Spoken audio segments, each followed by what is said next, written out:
Big left. Time to wind it up in the middle there. Denmark winds it up. France winds it up. We're looking for the line to turn white. Who's got it right? Oh, Emirates GBR, beautiful. Canfield at the bottom of the line. He did sneak through. He's on the inside, but can Emirates GBR roll over the top with a faster angle to mark one? This is the umpire's early start penalty, Germany. Inside the Emirates umpire studio, it's an early penalty start for Germany. Deutsche Bank, that will cost them. There you see Lady Liberty on the inside line, but it's Emirates GBR, Dylan Fletcher out in front. They currently sit in second place overall, 10 points behind the Bonds Flying Roos. Well, they struggled to get off the line at the last few events, Emirates GBR, but that's a brilliant start. Bonds Flying Roos are out the back, so it's a bit of a change of fortune right now. Swiss, a good start. DS Automobile France, a good start as well. But first boat's here, Hannah Mills. She goes down to look at gate 2, and they're stretching out to the boundary. Oh, they're sneaking down. They're going to be very slow on board the French boat. Big gain for the British here. And first boat to split away looks like being the Swiss team. Explorer Swiss are going to take the right turn. Will that be the right choice? Oh, here comes Phil Robertson and Red Bull Italy on the outside. Got to give them room until they're round the mark, Todd. But as soon as they pass the mark, then Swiss have got to keep clear of the Italians. Flag it. Flag for a minute. I want to say, come to the line just off the tip of Governor's Island. Race number 1 in New York City goes the way of Emirates GBR. Yeah, I mean, that's such a good start to the event with just 3 races out here today if you're going to make that final. How about the Americans giving the hometown crowd a big moment to cheer for with Lady Liberty looking on. The Stars and Stripes come across with a big second place finish in race 1, and now the battle is on for the points. Looks like Artemis has moved over the French, so it'll be Artemis that's going to grab third. Yeah, France just had to do 2 manoeuvres at the bottom, so big game by Artemis. This is the umpire's penalty Switzerland. Port tack boat not keeping clear, go behind Italy. This is the umpire's penalty Switzerland. Port tack boat not keeping clear, go behind Italy. Hasn't it? And they're going to have to drop back here, the Swiss. They fall off the foils. The Italian team will move this through. This is the umpire's penalty Switzerland. Port tack boat not keeping clear, go behind Italy. Up in the race to the final. It's like North Star Canada is going to hold on for 5th. Working up now. Yeah, all the boats here, 4th, 5th, 6th. You'd take that in the first race here, because that puts you in the fight for the rest of the day. USA are going to come through fast at the bottom of the line. Beautiful timing by Canfield. Has he got it right? Perfect by the US team. Up and foiling bottom of the line. They're going to be gone on their way to Mark 1. This is the umpire's penalty Denmark. Go behind Sweden. Just a bit of a boat-on-boat incident there in the middle of the pack. It's not going to affect the leaders at Mark 1. Brazil coming in hot over the top. Could be a good rounding for them. They can get themselves right in the game if they can stick this from here. USA, brilliant start from Canfield. They'll be able to stretch away. They've been so consistent this season in that start box. Brilliant work by the US team. Here come the Bonds Flying Roos at mark number 1. It is US SailGP in the lead. Mubadala Brazil with Martini Grail at the wheel finish in 2nd place. And in 3rd, it is Red Bull Italy with Phil Robertson, and Explorer Swiss round out your top 4. And go on board. Well, and here we go. We watch this first manoeuvre by the US team. They'll be looking to execute a good one. I think we go straight here. I go at my wheel. A little oversteered here. Big breeze for the turn up. Copy that. Red Bull Italy, Phil Robertson decides to turn away and try the other side. Explorer Swiss will go with him, as will North Star Canada and Giles Scott. Building. Hey there, Andre. North Star are going to go around the outside. Can they get alongside the Swiss and force them off? They can't. North Star just choose to keep it fast, but it's going to be hard. Disturbed wind from the boat in front of them there. Shift coming. Bonds Flying Roos, absolute hammer down. Looking like they're going to be up to 2nd here. There does seem to be more wind towards the top of our screen there where those boats went. So that's a big thing to look out on this upwind leg. How do you get back there to that more wind? Should be good for the Italian team at this bottom gate. Hit it, Sammy. Heading around us. I've got Look at that turn. See how that breeze being up just that little bit more, really affecting how you'd have to sail the boat as well. Tight moment for Rottwell. That was close. I think they're just about okay there, but they've really pushed it on the German team. Okay, oh shit.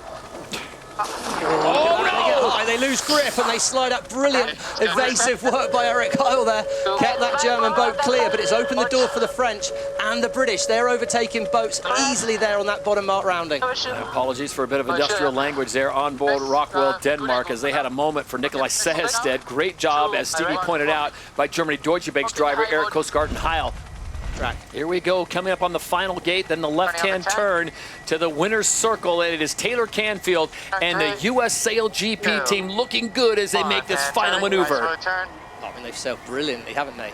Brilliant start in both races by Canfield, and then they've executed nicely around the course.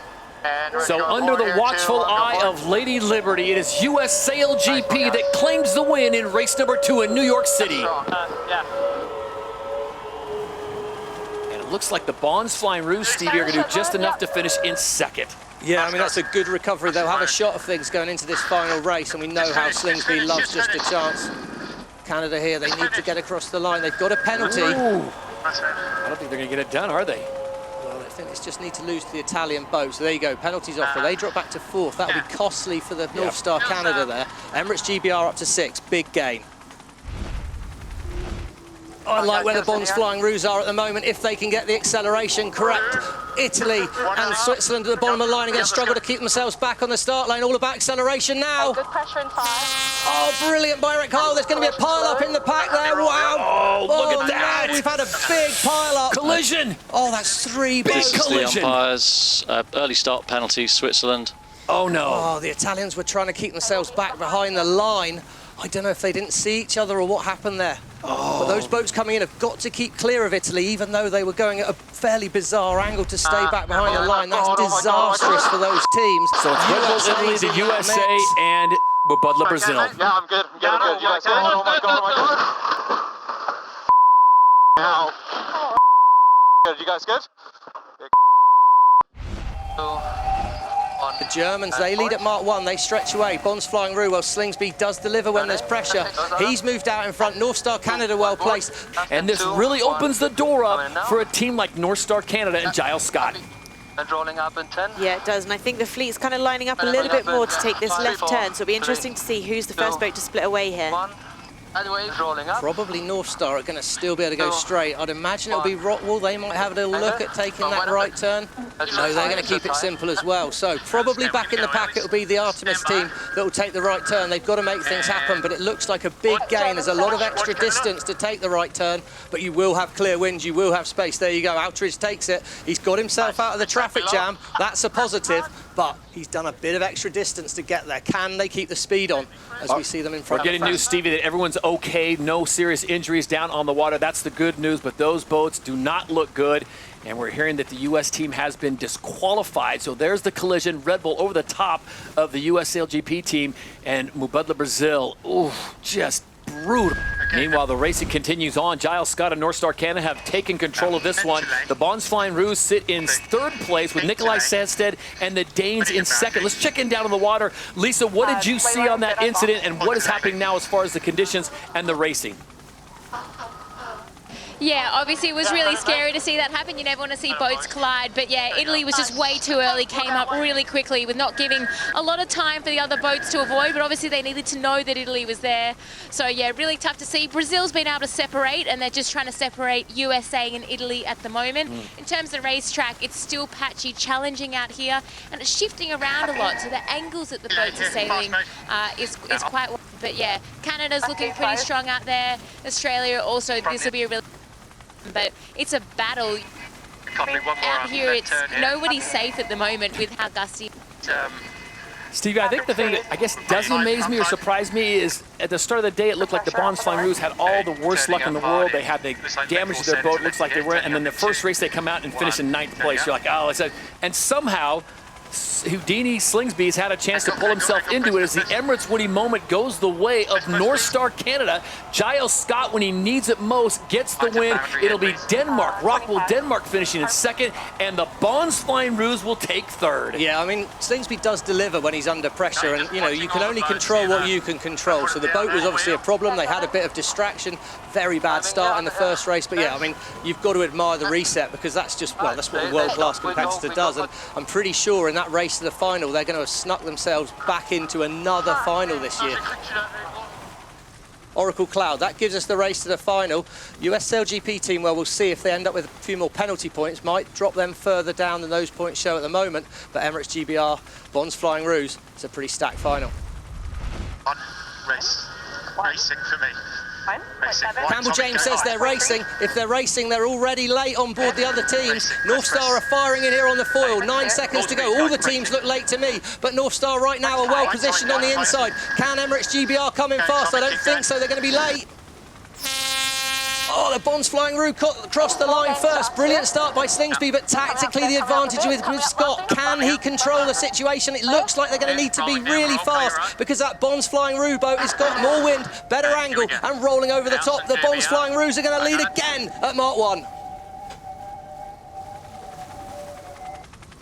Heard the British wanted to be up the line, so clearly it was a very fast angle from the upwind end of the line, because Emirates GBR, they were late, but they've nearly rolled over the top of all the other teams here. At mark number 1 at the event final in New York City, it's the Bonds Flying Rouge out in front. Emirates GBR sits in second, and North Star Canada tucks into third. So as they approach the DP World Gate, gate number 2, it is the Bonds Flying Rouge out in front. Emirates GBR sits in second as they spin it around in front of the fans on Governor's Island. Wow, Emirates GBR's poker face was pretty good there. He split at the last moment. It was too late for the Bonds Flying Rouge to be able to cover that off. We've got a split. Now it's about where is there more wind on the racetrack. Has Dylan Fletcher seen that little bit more wind? He's let the door open for the British here. Oh, that's a big moment. It's all going to depend on if they can make the next gate. I was surprised there, Hannah. I thought Slingsby might have tried to shut the door on Emirates GBR then. Yeah, it's a bit of a strange position to manoeuvre there. I mean, I wonder if they... Yeah, so they are quite far, kind of up the course. They will be able to make that right turn, but to me, they've gone too far. Emirates GBR look like they're going to make it as well, so Slingsby could have turned sooner, could have shut the door maybe on the British there. Fletcher's found a way through. So here we go. It's Emirates GBR. They will opt for that right-hand side. The Bonds Flying Rouge yield first place to the Brits. So it's Emirates GBR in first. The Bonds Flying Rouge of Australia in second. And here comes North Star Canada. It looks like they are going to split the course. Right of way, Emirates GBR. It's a gain to them on the left-hand side, though, isn't it? Oh, big gain, but I don't know with this dip that they're having to do whether they'll be able to make it to the top gate now. Marginal layout, get down to a high ground. Says we've got to go all the way, Han. And here, looks like a big angle change. Look at that big wind shift on the Australians. They're sailing nearly straight up the ladders. But, oh, it actually looks like the Aussies might do it here. You can hear the happiness in that voice there. Exactly. I think what was incredible there, they got under 30 kilometres an hour, but Jason Waterhouse managed to keep it on the foil, so the rebuild's not been too much. Advantage Australia. But here we go, both of them almost identical on speed as they will make their way down as they have cleared gate 5. Dylan Fletcher, the first one to turn away, trying to send disturbed wind the way of the Bonds Flying Rouge. Meanwhile, Canada out the back, and this is a battle for first and second. And it's Australia versus Great Britain. These are the two heavyweights in Season 6. Can Tom Slingsby get it done? It's going to come down to this last maneuver. Oh, Ainsley knows it's difficult for Dylan from here. The Australians tactically got perfect control. Slingsby, wow, he was braced. He's not allowed to do that. Oh, that'll be a protest. He's forced the issue there. Surely that's a foul by Emirates GBR. It's going to go to the umpires, but it's first up on the foils, the Bonds Flying Rouge. They've got the rights on the inside. Emirates must give them space. They're overlapped. The Australians have got to keep clear. Oh, this is going to go to the umpires. Oh, my. This is all about how Craig Mitchell saw those two incidents. And the Emirates winning moment for the time being goes the way of the Bonds Flying Rouge. They make it 3 for 3. It was so tough today. That's one of the hardest days I've done sailing, probably in my life, not just in SailGP. It's just so patchy, everything's changing. We're a bit out of range on this wing and the forecast. It was tough, but like the team just did such a good job and our shore team just did an amazing job. I mean, I thought we weren't going to be racing. We had that many broken things and problems, and the shore team just came together and got us back out there, and we owe it to them this one. Bonds Flying Rouge top honors 10 points to add to their collection of 45. Emirates GBR North Star picking up valuable 8 points for them. For the US SailGP team, Stevie, it was tough. Looked like they're going to make it in the final, but they will pick up 7. Well, they do at the moment. I wouldn't be surprised if that's not the last we hear of that. There'll be some protests to be done. They were deemed to be disqualified, so that could pay badly for them. So we add that together with what we've had after 5 events, and it looks like this after 6 events. As we make the turn to Halifax, it's the Bonds Flying Roos now 11 points clear of Emirates GBR. US SailGP team now has moved into 3rd place on 38 points. 4 points clear of Los Cayos, who were unable to sail this weekend because of hydraulic issues.